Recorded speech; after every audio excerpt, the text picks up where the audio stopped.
Welcome to Truth About Teachers and Student Interactions. I'm your host, Deanna Luca Brown, and today in our free masterclass, I'm inviting you to have a conversation about classroom core energies.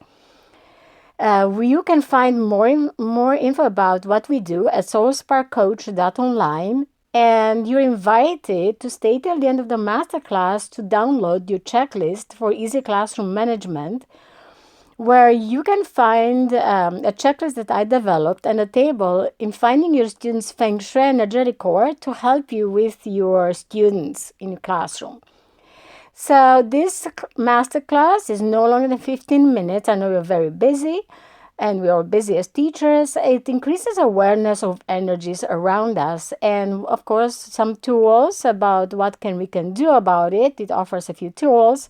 And we talk about an aura, what's a biofield, energies, self-development, student differentiated instruction, based actually on the 5 elements that we offer at the end.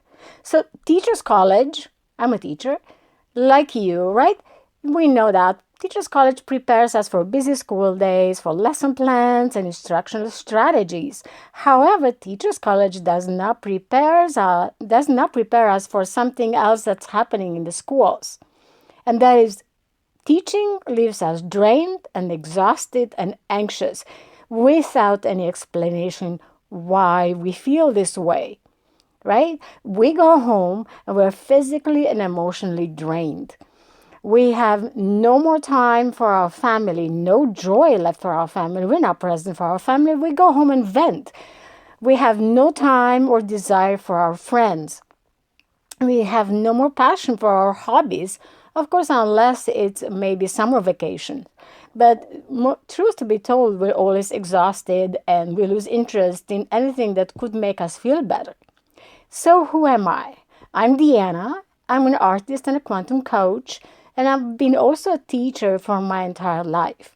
I've developed a method called Quantum Chi Chakras and Mindset, and it's called the Soul Transceiver Academy, and you can find us at soulsparkcoach.online.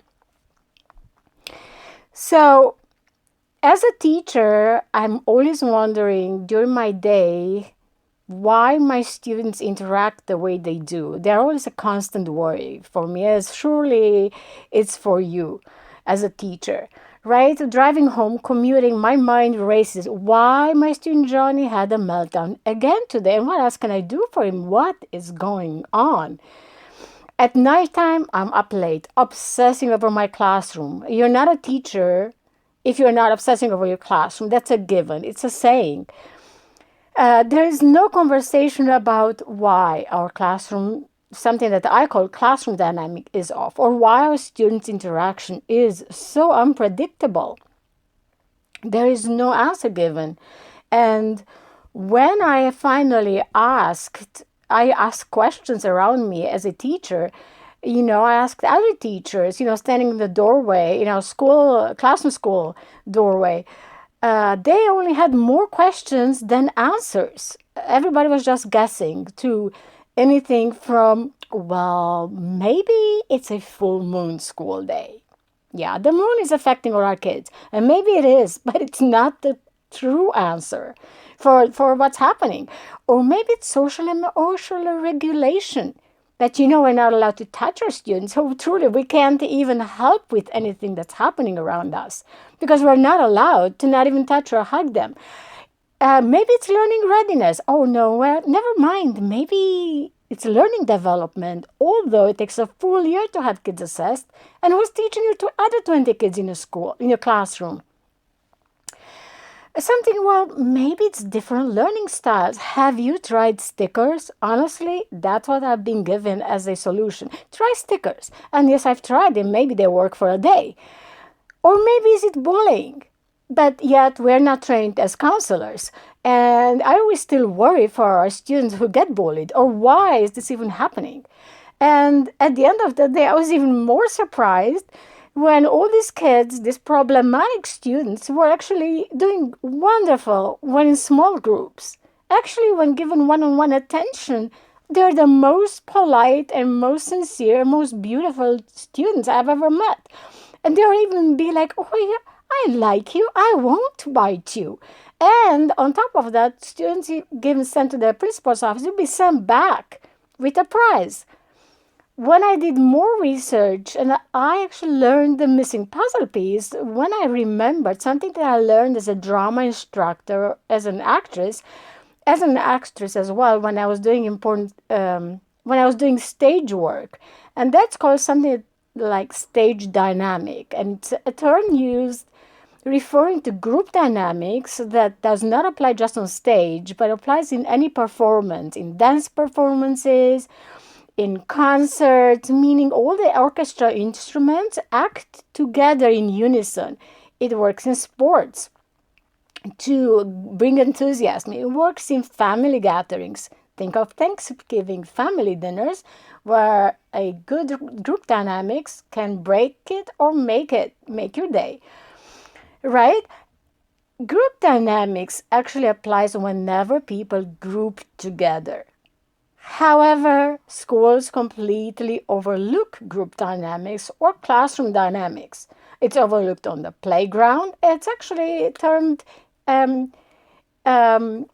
something, you can hear something like organized chaos. It's overlooked in assigning students to a classroom. Nobody asks, well, does this student actually match your group? Right? How many times did you have to restart your classroom management to fit the new kid in? And it's not considered when assigning activities. The most teachers in school districts are actually looking at reading levels and maybe in school tribes, they are considered, so our classrooms are actually considered as a group of crayons. That's the biggest metaphor I've ever heard that tries to answer the problems. Each student then is supposed to color within their permitted lines. And we should see this like an interaction of crayons together on a piece of paper or like in your classroom. But the reality is actually more messy. It's just like mixing watercolors. It gets so messy that it gets all over your clothing and you can take it home with you as well. It doesn't come off. And regardless if it's determined by individual personalities, like preference of clothing, for example, one element that's overlooked is a volatile element. And that is described by the National Library of Medicine, because this is nothing new actually. It's described as a biofield. An aura that each living being carries as an energetic imprint since birth. And we've probably heard of it called as vibes. You know, what's your vibe today? And it's described by the Library of Medicine as an organizing energy field engaged in biological homeodynamics, meaning that it affects your internal bodily organs, your feelings, your emotions. It's a holistic imprint of everything you've experienced since birth. And it's so imprintable that it actually affects your DNA, and it also affects your group dynamics, the way you interact and you function during the day. It extends up to 5 feet or more. Your heart chakra, for example, can extend up to 8 feet. So imagine what can happen during your school days in a small classroom. Right? It has 12 chakras, has a dozen of energetic organ meridians, connect to acupuncture nerve endings, and it's nothing new. It's been studied for 5,000 years now. And Sanskrit described the biofield as massless, invisible, under the eyes visible color spectrum, like rainbow colors. However, it's also sticky.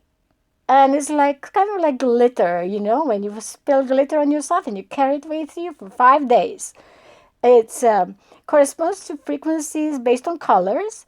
However, it's also volatile and mixes very easily with each other, kind of like bleeds into each other, into other biofields that are around you, other people's biofields. So what happens then after 6 hours spent together in a classroom or in a long meeting? Right? Classrooms then unintentionally become a pool of mixed biofield energies. because nobody is aware of them. In small spaces, all uncontained auras overlap, mixing, losing their vibrancy. So although you come to school all prepared and pumped up, with a great mindset and you have a great day, by the end of it, it's not your mindset that actually goes down. It's actually your energetic field that gets mixed away and kind of bleeds away. And it's extinguishing your inner personal fire energy. Sometimes we call it that way. We call it your inner personal fire energy, your inner soul, your inner sun that helps you be feeling more vital. And mixing it away with other ones, as teachers, we become easily overwhelmed. It makes students feel tired and sleepy and losing interest in learning, losing their vitality, and triggering a lot of behaviors. Because your energetic axis gets then misaligned, and your body and mind get in overdrive, counteracting for the missing container because we're not aware of it, because there is no system in place for that to be aware of it. And it triggers self-doubt, self-sabotage, on a quantum multidimensional level, because now you go home and you wonder, what? I thought I'm a good teacher. What's going on? My classroom is chaos. And brain researchers have found that actually in order for you to feel re-energized and to be great at your job, it's very important to reconnect with all the elements, to move, to be fluid. Establish personal energetic boundaries, just like a paint color, like watercolors, to avoid that energetic interference, something that we call that energetic interference, just like radio interference frequencies and like the Wi-Fi interfering with each other. What happens when you spend so much time together with other people and nobody's aware what's happening? So in order to keep your biofield contained, we actually need to add one new daily classroom routine. As complicated as it might sound, it's actually not. It's just a matter of awareness and doing small things to avoid energetically losing yourself to the crowd, so you don't go home venting that your day went horribly wrong. So in order to keep a classroom dynamic clear of something that we call energetic debris, we developed mini courses. We have now a teacher's mini series to support your well-being for stress-free teaching, to maximize, something we call your diamond fire, your inner soul, that you can learn more at Soul Transceiver Academy if you're interested, and help find your zen, help make you feel better at your day job, increase your success, keep yourself and your students in charge during school days, so everybody goes home happy and revitalized, and do more of what you love and be present for your family when you go home. So we have right now Teach with Spark Teacher Series, Teach to Learn to Teach the Quantum Way at our Soul Transceiver Academy. We've right now opened the series Stress-Free Classroom Mini Courses. You can register, you can click on all the links that you see. We have now a mini course open, The Truth About Teacher-Student Interactions, What I Didn't Learn in Teachers College, and more tools for you to explore pertaining to your biofield and students' aura, students' biofields, teachers' biofield, your family's biofield, and how everything just bleeds into each other, and helping to reconnect with your inner center.